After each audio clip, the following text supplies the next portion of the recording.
I'm Matt Braunger. This might help. I am not a doctor. This might help. I'm not a professional. Let's have fun. This honestly is a good time. Honestly, I got no idea what I'm doing. What's going on? Who are you? I'm Matt Braunger. This might help. The podcast. And we're back. This might with Matt Braunger returning. Kyle Kinane, part 2. Kyle, you're still here. I'm still here. Last episode, we were flooded with calls, and so we had to make it a twofer. I know it's only been seconds, but how are you?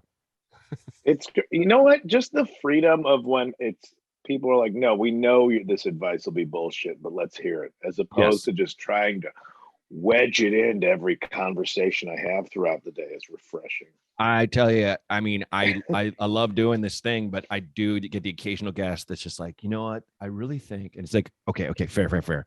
Be sincere, but please have more fun with it. You know, please. Well, I love it. You gave sinister advice about getting more cats and also interesting scientific information about cat shit. And or of any living thing in your household. Yes. That's a collection now. That's not like I have a relationship. Rather than fix a truck, we advised a man to just take his kayak to work.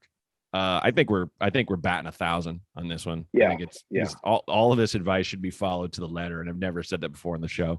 Okay, dude, let's change some lives, man. Let's do it. All right, let's change some lives. Let's roll the next call in the Kyle Kinane train. Matt, your bit about Jim Morrison, like being just like a drunk and not some sacred brother, kills me every time.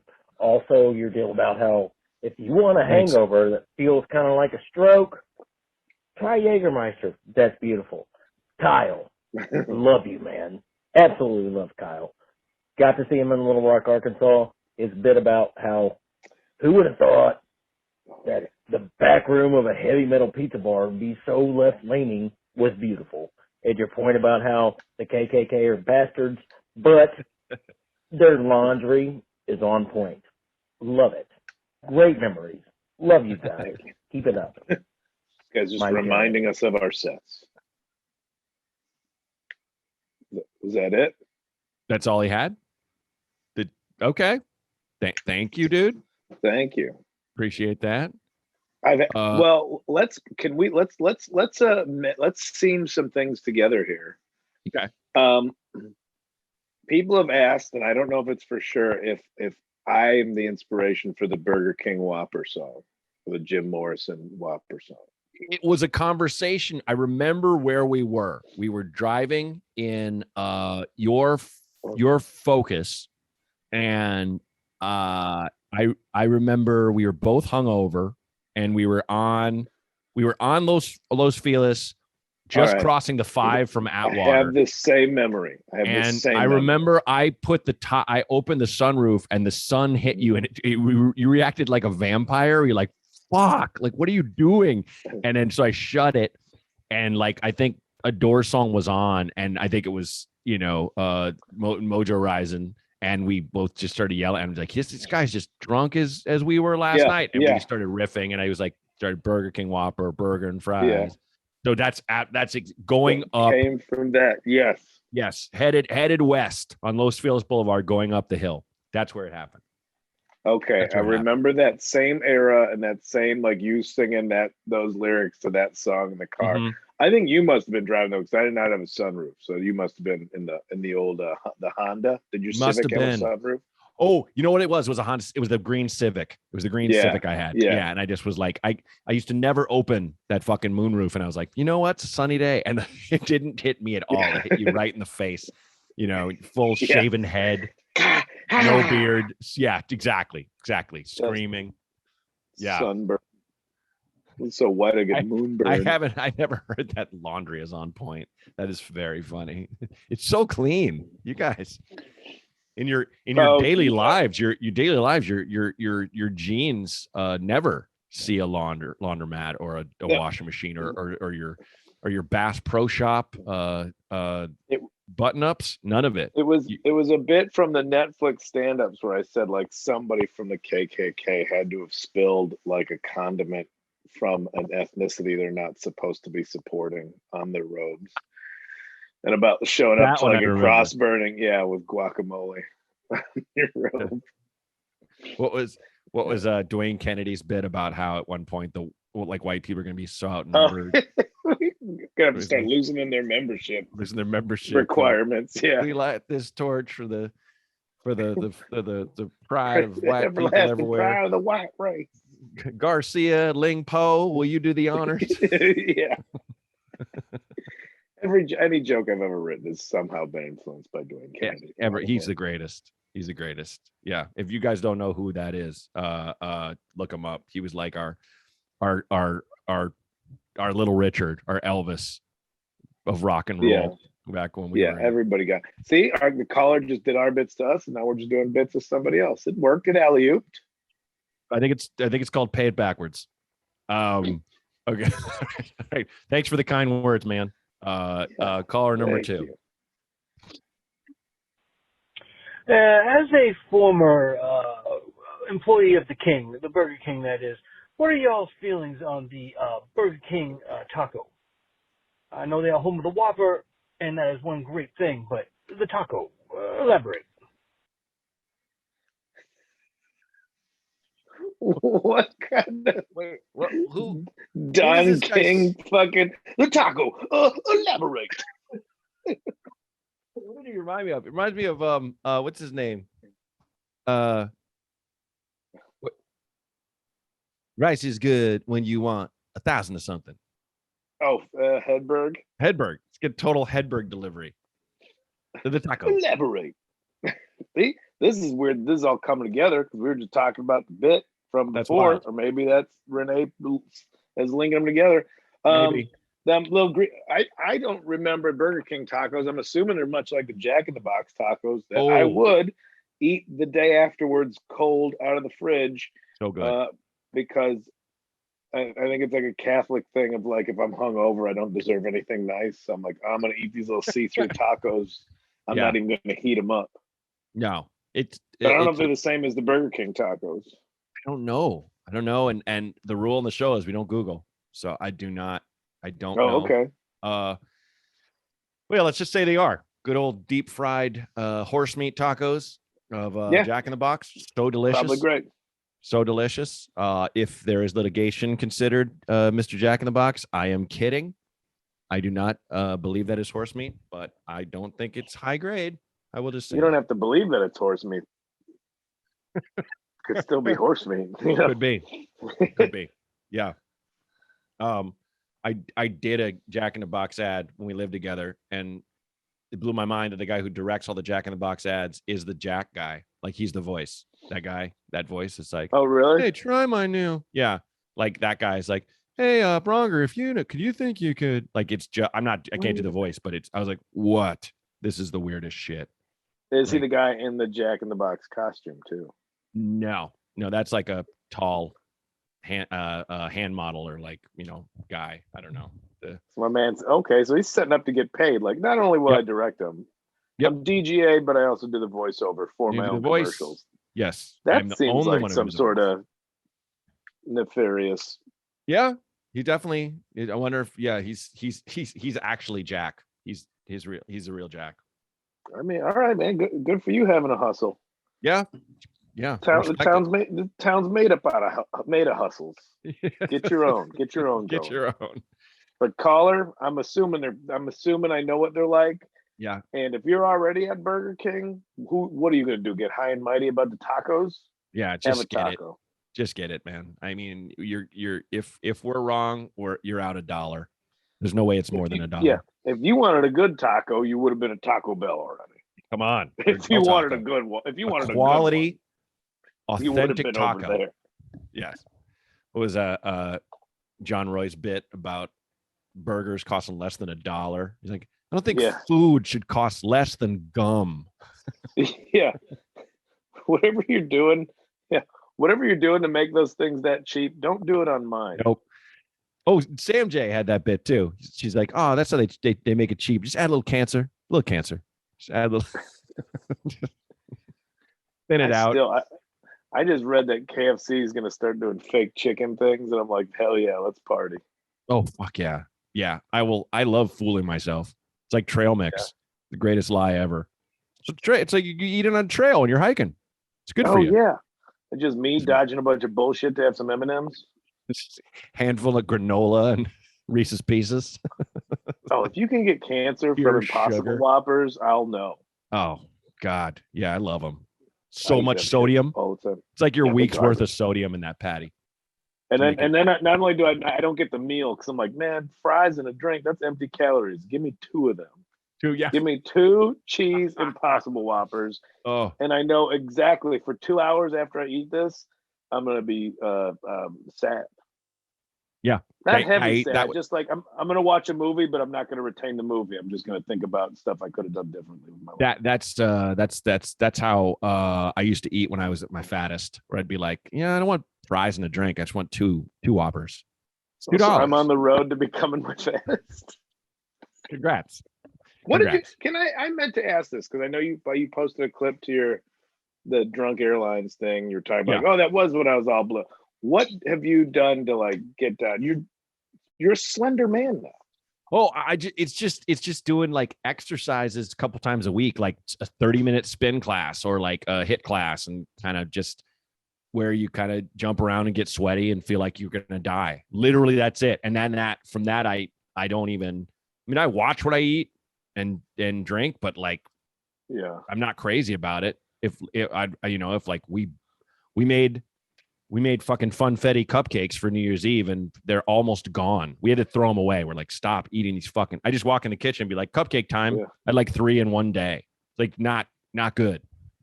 Literally Yeah, exercise. I'm doing that part. mediates That thing you everything. just described, I do that all the time. Sure.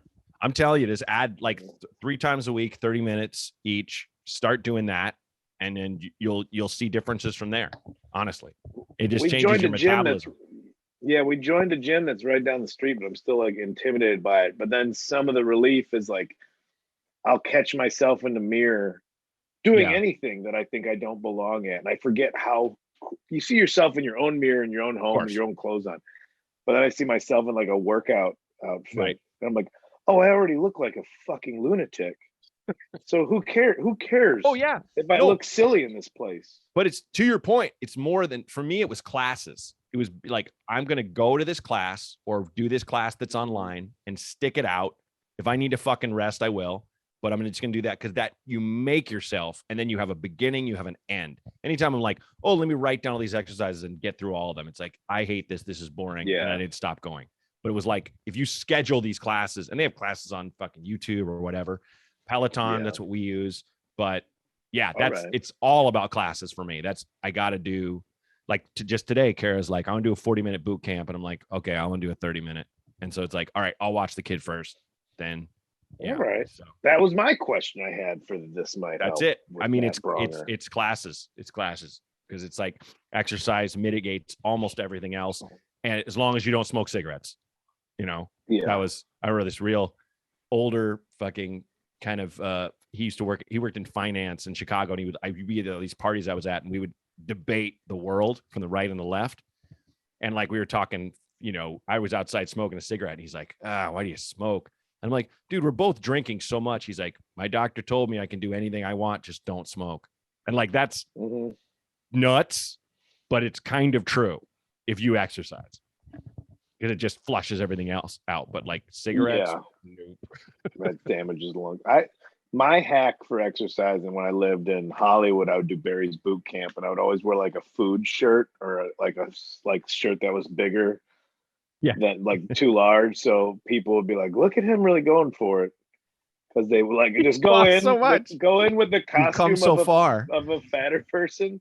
And that way people are more encouraging towards it's great. That's a genius idea. That's a genius idea.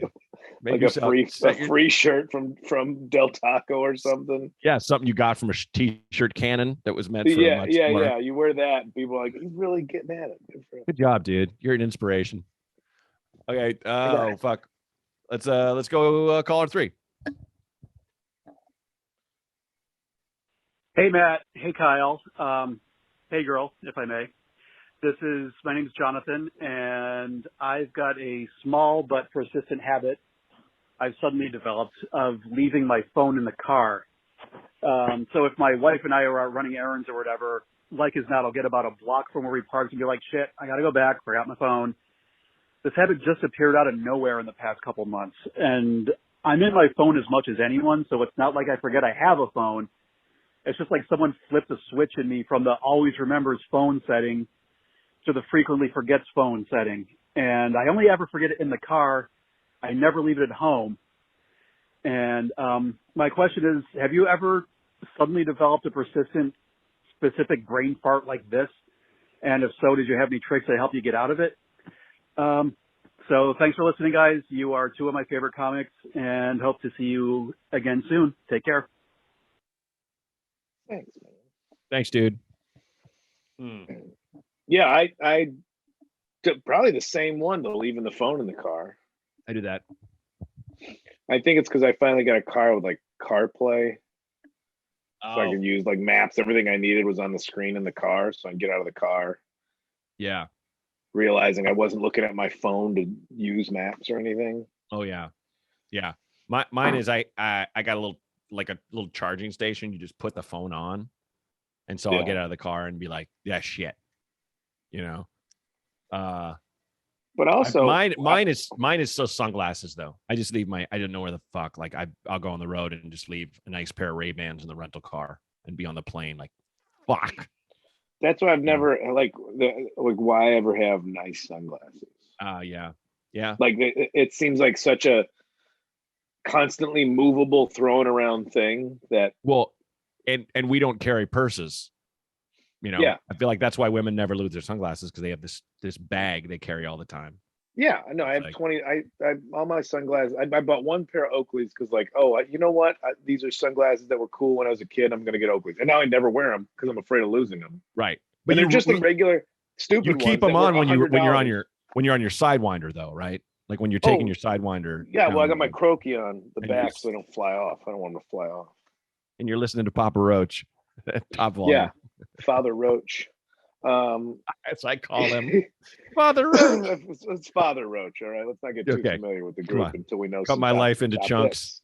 bits. Chopping up my life into these jazzy pieces. Hey, Daddy Roach is here. Tell you put those pieces back together. You got a life to Daddy live. Roach.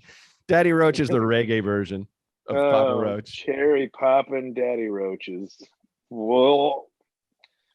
There will never be a more disgusting name for a group than Cherry Poppin' Daddies. It's worse than like Cannibal Corpse or like Hate Fuck. Like, I want them to not get like, we're on tour. No, you're not. Change your name. We will not put your name anywhere on our business unless you No, call yourself something else. that's not going on the marquee. My father founded this theater. There's no way. The virgin stealing older men is another way to say the name of that band. The vaginal bleeding causers. The virgin thieves, the hymen thieves. The hymen sploders. Jesus God. Let's back to the question. I think we got a Yes, little carried please. away. For the love of God. I think I don't know, dude. I think it's good outside of like people breaking into your car and stealing your phone. Good for you to not be so married to that device. Or maybe you got an Apple Watch, so you realize you started looking at Yeah, your wrist for the kind of stuff you want your phone for. could be that. I say celebrate it. Just leave it. Good for you. Walk. Yeah. Oh, I went in the store without my phone. What will I do? I don't know. Just shop and be unencumbered. Yeah, I mean, long as you're locking the car, and I mean, I will say there's danger if the phone's visible. That's what I mean. That's what I mean. I'm saying outside of the part where somebody could break into your car and steal the phone. Okay, fair. I'm trying to celebrate the fact that look at you doing stuff without being like, oh God, oh, where's my? True. Yeah. Yeah. I mean, I don't know how I can get myself to stop leaving my sunglasses. I don't know if I'm the one to give this advice. I'm entering that age where I'm having memory lapses now, where like nothing like where am I, but like I still over the break, I was, when I was sick, I was having trouble sleeping. So a friend of mine brought me what's the non-prescription herbal sleep stuff? Melatonin. Melatonin. I cannot remember that word. I don't know why. Can't remember it. Like, I'm just like, I got a jar of shit. It's just, it lurks in a part of my brain that I cannot find that word. I don't know why. There's a small part of the memory that is just a black hole of like, I need to remember this, and this thing. See you later. And goodbye. Then I know exactly what you're talking about, where like, or it's someone's name, or it's the pronunciation of a word that there's no way this will catalog correctly. No, I had a moment that during my COVID season where that the signs to look for that are worrisome are trouble breathing, extreme fever, and extreme confusion. And at one point, I'm in Mansfield, which is right near Foxborough, which is where Gillette Stadium is, where the Patriots play. Mm-hmm. And so there's a Patriots game while I was at the hotel. So all these Pats fans came, and also Buffalo fans came and stayed there, and they all went to the stadium on shuttles. So I saw a guy in the lobby with a New York Giants jersey on, and I was like, the fuck? And I thought I'm like, is this extreme confusion? Mm-hmm. Does this guy, what is happening? And I'm texting my friend Justin, who lives there, and he's like cracking up, was like, what if that guy knows where he is? But it was this moment of like, is this extreme confusion? is this really kicking in? Why were you confused that he was there? Because he wasn't with either team? Either team. Yeah. Everybody who had any kind of starter, anything had either Pats because you're in Massachusetts or Buffalo because the Bills were in town. And that guy was just like, I just like football. I like this. I like that says NFL team of the city, not Buffalo. That's in New York State. Yeah. Right. So I don't know. Oh, see, yeah, extreme confusion. I don't know, man. I've been sitting with that for a while. I kind of delight in it though. Like I haven't been scared by it. I've just been like, oh, what? And yeah, I feel like again, I don't have you can forget where your child is though, so I don't have that problem. I haven't had that, thank Christ. That is when it's like everything kind of falls by the wayside. She took a header off the couch today dancing to Sesame Street, and I caught her one-handed and flipped her back, and it was one of those moments of just like, oh, I did my fucking job. She did not crack her skull. I did it. I did it today. Yeah. Later, babe. Go to get drunk. Did my 100% today. I'm done. Responsibilities fulfilled. I will be at Paperback Brewery. You know where to find me. Yeah. Go get shit out. Okay, so yeah, I don't know what to tell you, man. I think it's you gotta kind of leave notes around or something, but otherwise, just don't take your phone out and put it in the car. Keep it in your pocket.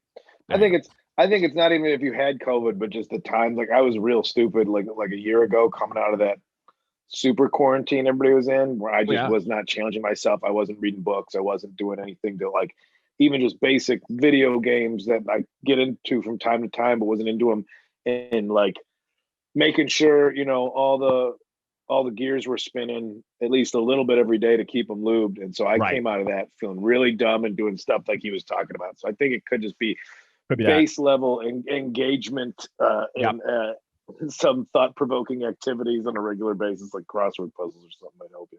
Yeah, and again, I think it's the male thing of not carrying a bag around. I really do. I really do. So hope that helps, man. Okay, let's roll the next call. Roll it, baby. Hey, Matt and Kyle. Fan of both of you, especially a fan of Kyle, since he's sort of my Suck it, man. number one celebrity crush. And actually sort of tied with the Hound from Game of Thrones. But the reason I mentioned this is because it's sort of the topic of my predicament or question. Is a man. So I'm a gay guy, and I find myself strangely, or not so strangely, attracted to heterosexual guys. And this, applies to like pornography. And, there's a lot of like stigma in the gay world about gay guys only seeking out really macho, hyper masculine guys and that it's sort of misogynistic. And I don't really think that's the case for me. I was sort of curious if you two heterosexual men had a sort of equivalent in your world for this sort of fetishizing the unattainable. It almost feels like a weird fantasy that I have that, just that. And I don't have any delusions that this means something more than it does. I don't know. I know that there's like, all that lesbian porn from the 80s and 90s that was made just for straight men, but is there anything like this for you guys? Oh, they stopped that in the 90s. Yeah. Hey, thanks for calling, man. This is a really interesting one. I think it's great that you have your biggest celebrity crushes are Kyle and the Hound from Game of Thrones. Kyle was like, is that a real dog? Like that shows how much Game of Thrones. I've never seen the show. He's a giant hairy man. He's a big warrior guy. Thanks. Have you seen Hot Fuzz? Remember Hot Fuzz? The cop movie? Yeah. British cop movie? That guy who's always like Yarp, like giant monster guy. That's the actor. He's got like a beard and long hair in Game of Thrones. In my head, I'm thinking Naked Gun, and it's the guy that you only see his torso. You got a little something around your mouth, like a whole banana. I've never seen my mother laugh harder in a movie theater because my dad is taught what he's like, you got something on your face, and he's like, other side, and half a banana hits the ground. Yeah. My mom had an aneurysm. She was laughing so hard from wiping my dad's big face off. But like, the caller, dude, thanks for calling. I will say, yes, you mentioned the lesbian thing. I have had crushes on lesbians, friends in my life so many times where I'm just, part of you is like, well, maybe. And like, no, but yeah, I totally relate. I don't think it was the unobtainable thing. I think it was more because it's like, they were kind of like, I'd say this is back. Kyle, this is back when we were in Chicago more. I remember just like they were like hip bartenders, and they'd pal around and say something fucking crazy to me, and I'd be like, like something darker than like a comic would say or something, and I would just be immediately attracted to this person, and and because I'm attracted to women, but like, caller, you're attracted to men, so why would that be weird that you're attracted to heterosexual men? I don't think to what you're saying in the gay community, how it's looked down upon but you're saying hyper masculine. I don't think most straight men are not hyper masculine. So I don't think you should be down on yourself. Speak for yourself, bro. I'm pretty tough guy. Let's say I'm not. Kyle's a real tough guy. Kyle's a real bad boy.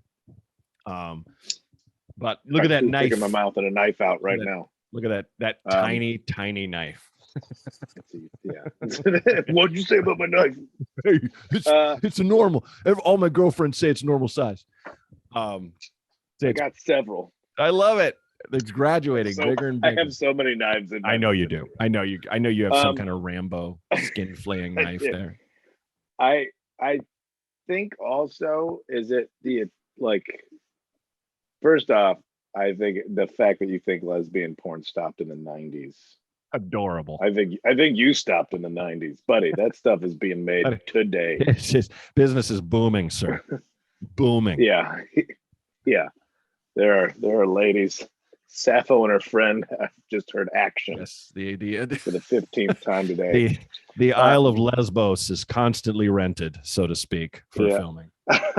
I think there's something that once you know it like can't be, makes it all the more appealing of like to dream the impossible dream. Yeah. But like you're saying, like hanging out with lesbians, like, oh, this will never be. So now I'm somewhat at ease. Yeah. To know that it won't be a sexual attention, but then that being at ease can get confused with maybe a level of attraction that you don't have when it's whatever kind of what's the word, like, not like when it's the person who is preferred attracted to the other sex or the same sex hanging out together. Sure. You know what I'm saying? With with just the amount of vocabulary that's linked with that. And I was gonna not pick the right word. Yeah. But that's the thing. Like, oh, it's at ease now. Like, oh, here's cool lesbian ladies, and they're cool because they're not putting on the shit to be attracted to a man. Like, what's more attractive than somebody that just does not give a fuck if you're into them? Exactly. That's really was always my thing. Yeah, and most of us think. So, and maybe that's what the caller is having. It's like, oh, because this won't ever be. This is a safe fantasy to have because it won't come to fruition anywhere. Yeah. So you can let that kind of thing run wild. Yeah, and I mean, I think going to having the amount of gay friends you and I have both had, and hanging out in like gay bars and stuff, you meet a lot of the same kind of guy. Where I think also you don't like a lot of the in the gay community. It seems like you're either kind of one way or there's all this talk of definition that you and I never really get subjected to as straight men in our world, kind of thing. I'm never like, well, Kyle's a this and Braunger's a this, and it's kind of like, I think there's maybe too much, thrown under like that magnifying glass. Like, you mean body type or just body type, mannerisms, otter. whether someone's butch or not, whether they're too butch, not butch enough, stuff like that. It's just like, we don't really have that for the most. We do, but I think only dipshits on our end really give a fuck about it, kind of thing. Like if you and I don't have a friend who thinks we're not manly enough or too manly. Yeah. Like, well, I mean, for myself, like, I mean, even with like lesbian, like, I'm not attracted to it now because I'm just like, I don't see how I fit in there. That's just two ladies. Yeah, same. Ladies who like each other a whole bunch. Yeah. I mean, my wife always jokes where she's like, well, someone says lesbian, you probably dig her. You love lesbians, kind of thing. It's just like, what the fuck? I've had a lot of lesbian friends. Come on. I'm going to seek them out. Like, come on, and at this point, it's just like, I'm just friends with them. I don't have it. I never had a thing where I'm just like, I like this person because this person's a lesbian, but I found myself attracted to a lot of lesbians in my past, kind of thing. So I used to joke about meeting like hot women who were straight. And then that's what I found unattractive of, like, you're still falling for this. Come on. That's so funny. Yeah. Ew. What are you doing? You're into dudes, man. You're like, strike one. Let me take my shirt off and completely dissuade you, please. Yeah. Come on. You're smarter. Get with the gals. You're better than this. Look at us. Abandon this sinking ship. Look at these men. This is just move on, evolve. This is really. But I don't know. I think you're all right with. Yeah, that's what it's being attracted is fine. Yeah, it's just kind of. It'd be weird if you were kind of like, how do I get a straight guy to hook up with me? It's like, other than get him insanely drunk or something, I don't know what to tell. And that's not good advice. I don't think that's how that works. No, and it's So, but that's not what he's saying. So I think caller, you seem to have like a hang up about it, and you shouldn't. You're attracted to whatever you're attracted. Everybody has strange little fetishes. It doesn't necessarily come off as like, it's not a gross thing. So be into what you're into. Don't creep on people, but be into what you're into. Enjoy your Kyle hooking up with the Hound erotic fan fiction, and be sure to publish it. And how big is this fella? He's my height or taller. He's huge. He's a big man. And he has a very morose face. You guys do not. You'd be a weird pair. I will say that. But hey, I could see you at Market Street Days, arm in arm. Honestly, draw it up. Get it going. All right, we got time for maybe two more calls. So let's roll one more. See where we get. Hey, what's up, guys? Love to both of y'all. This is Conrad from Houston, and a quick question. I'm wondering if I should tell my friends about the time that I washed my ass in their sink because they didn't have any toilet paper at their house party. And I'm just wondering, I've been friends with them for a while, and I don't know if I should open up and tell them that, but I do know that is where the sink, where they brush their teeth and wash their face. So anyways, thanks, guys. Love you. I think we'll have time for that last call. I'm going to go with no. Never tell them, Conrad. Never. I don't know. Kyle, what is your... I'm going to say hang on to it because that's valuable information if they do you wrong. There At you first, go. I don't know why my Yes. head went right to like the kitchen sink. Like, this is what happens when you don't have toilet paper. Check it out, everybody. I'm like, they probably saw you. You probably made an announcement about it. The outdoor sink next to the grill that's on the back Yeah, deck. dude. Personally, I don't think if it's a house party, there's no toilet paper. And like, That's their fault. well, it's their fault. There's some responsibility if you're going into a toilet with the intention of deucing. Sure. Right. You don't look at the amenities beforehand, but it's not like you took a hand towel and crammed it up there. Yeah. So I think you just did. I think you just did what needed to be done. Yeah, I think it's fine. And it's down the drain now. It's a sink. It's not made of fucking unvarnished wood. It's gonna hold your dumps. It's gone.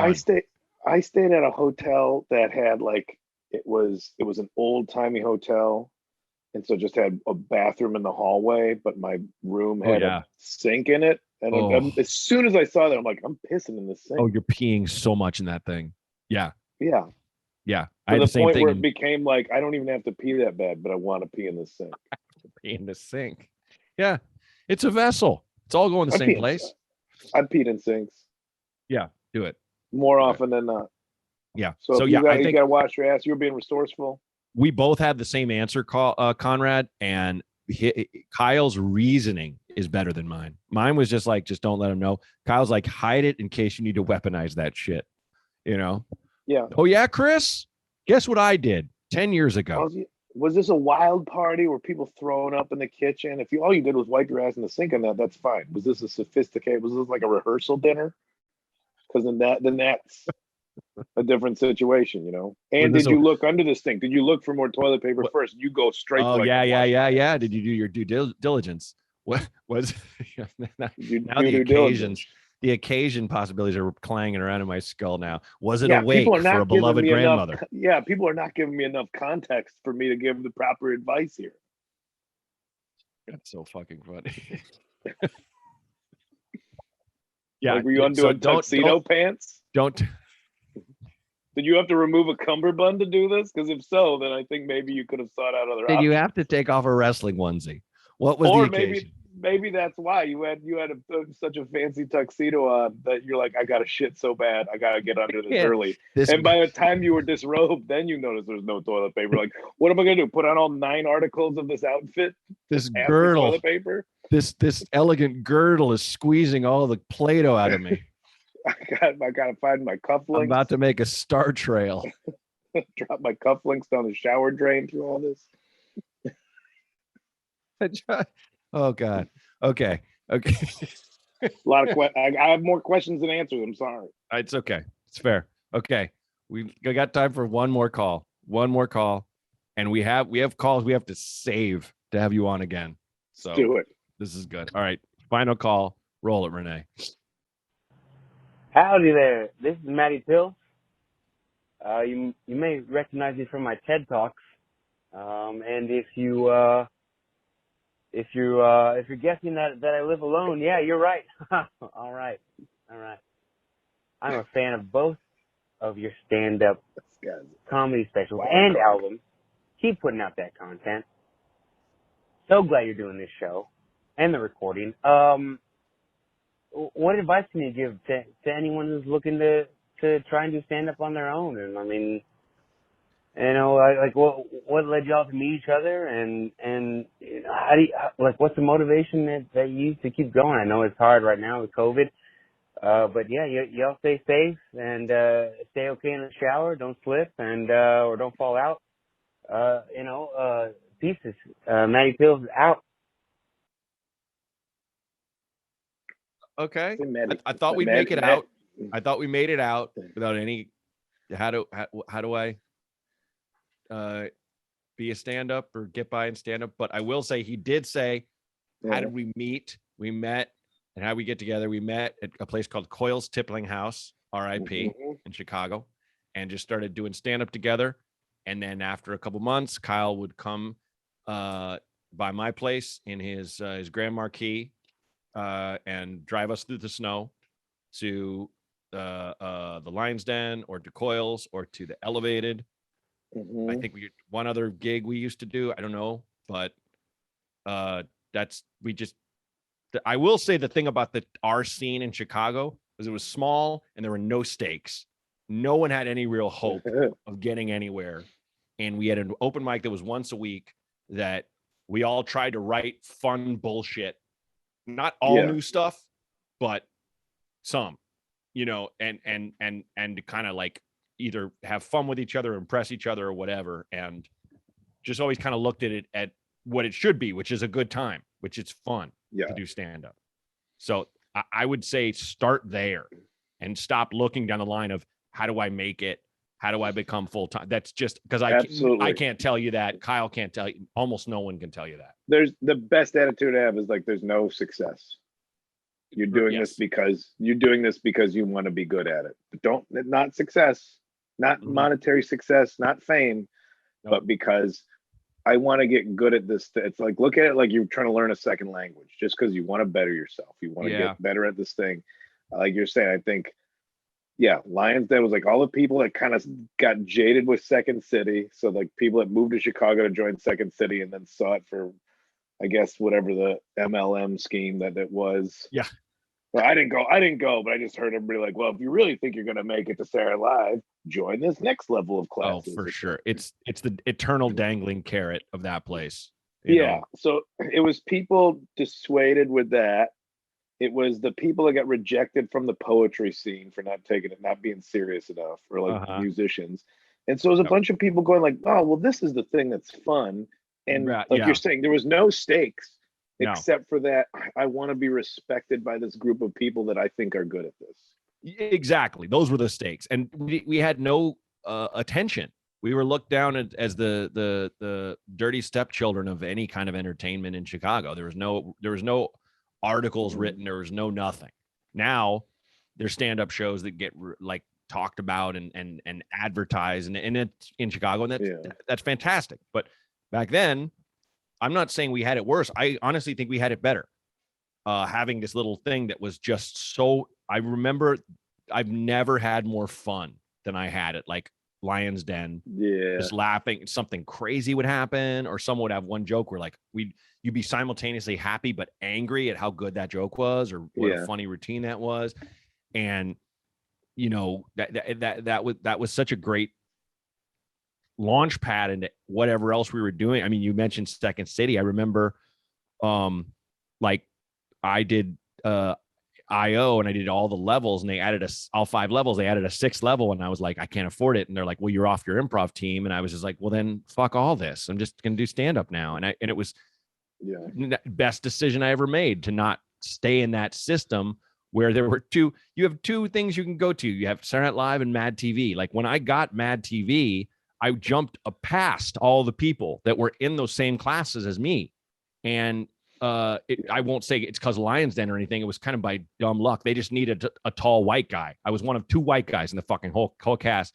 And I remember thinking when that show got canceled, boy, this sucks for me. But what about all those people in all those thousands of improv classes that are like, well, hopefully I get one of these shows. And then 50% of your options are gone because there's like no sketch on TV anymore. So like, I don't know. Like you can't, those classes are useful and stuff, but even that, do it to get better. Don't do it to be like, there's this golden carrot, because it doesn't exist. It really doesn't. Yeah. That's been the reconciliation I've been going through with my own career is like, oh, you start looking at like who has what, like who has this many specials on Netflix and who has right. Who got the fucking Rogan bump and got bounced into the stratosphere. And it's like, well, what if I make a living being a stand-up and living as a middle-class person. Why are the so I'm taking my own advice of like, stop looking at it. Like once and there was a couple years before I left LA where I was like, I'm not doing this showbiz thing. Like, do you want to drive to Santa Monica at 4:30 on a Friday for an audition? No, I don't. No, I don't. Do you want to write a TV show? No, I've done it. And it's just been, okay, here's a 1.5 year long process for one executive to change and be like, Well, I'm new, so anything they were doing over here, it doesn't have my name on it, so I don't want it anymore. A year and a half of just fretting over something I didn't even want in the first place, but because the process started and the next person up said they like it, and the next person up after that said they like it, and then, oh boy, it really looks like this is going to happen, and then one fucking idiot with a desk and hair plugs is like, it's not the thing that the other guy with the desk and the hair plugs did, so get rid of it. Right. Fuck you. Like, what if I just made the same amount of money as a good plumber that I do at stand-up? And it's don't fucking put your happiness on that shit, you know? Like we're off the bat where people are like, if I can, you know, get to this thing and have that, it's like, no, you won't be happy. Even if you get it. You got to get right with yourself and find why you're doing it in the first place. And you and I both always got off on doing stand-up, and we're getting to do it, and people pay to come see us. It's a rough time right now. I had shows in January. I'm moving them. It's just too nuts right now. But I'm waiting for the shows to move themselves, but that's fair. A couple of them fell out. Yeah, that's fair. But I just don't. But that was. But like that's beside the point, you know. And I think, you know, the call. I think caller gets the point. I mean, we're just you know, don't. It does. Everybody who does what we do still gets that little voice that is like, hey, why aren't you this, this, and this? And it's like, I just have to once a week tell that voice to shut the fuck up. Because you should. It's a piece of shit. You know, it's stupid. If you're doing what you love and you're making a living, you made it. The last couple of years in LA were like my day. If I was off the road, I was off the road. Like, you want to do this meeting? No, I don't. Nope. You want to do an audition? Not a fucking chance. Nah, every time I go on audition, I'd sit and look at the people in the waiting room like, that guy's great. I hope he gets it. This will be a fun show to watch if that guy gets it. I can't act and I don't want to do this. Why am I here? You can say no to things. Yeah, absolutely. Problem is an industry won't be enthusiastic about you if you just want to be a stand-up. Of course. I know, but it is what it is. So caller, hope that helped. All right, Kyle, you have to promise to come back because we have more calls. So where am I going, buddy? Okay. Let's do it. Let's do it in person. Let's do well, let's do it in person. Let's save it. Let's save it for when all this shit blows over and this is an endemic, not a pandemic. So brother, thanks for coming on the show. Hope to see you face to face soon enough. And that girl, look at that sunshine shining through your window right now. Look at that girl. You gotta come see some of this shit right here, and come meet this baby who I have to go take over for my wife because she probably wants to kill me right now. So go pick up that baby whose life you saved earlier today. Goddamn right. Time to get drunk. Remember, whisper that to her. I saved your life today. Saved your life. She'd just scream and smack me like she loves to do. All right. Thanks for coming on the show, Kyle. Talk to you soon, buddy. I did not expect to get through calls that fast, and I didn't know we'd get that many calls. Guys, thank you so much. We have so many amazing guests coming up, though, too. So if you'd like to be on any of the shows, let's pile the hell on. Call 323-763-0228. For fun, unqualified advice, call 323-763-0228. And thanks. This Might Help with Matt Braunger was created and hosted by me, Matt Braunger. Produced by Outer Circle Media. Executive producers Matt Kleinschmidt and Robert Kelly for the Laugh Button Podcasts.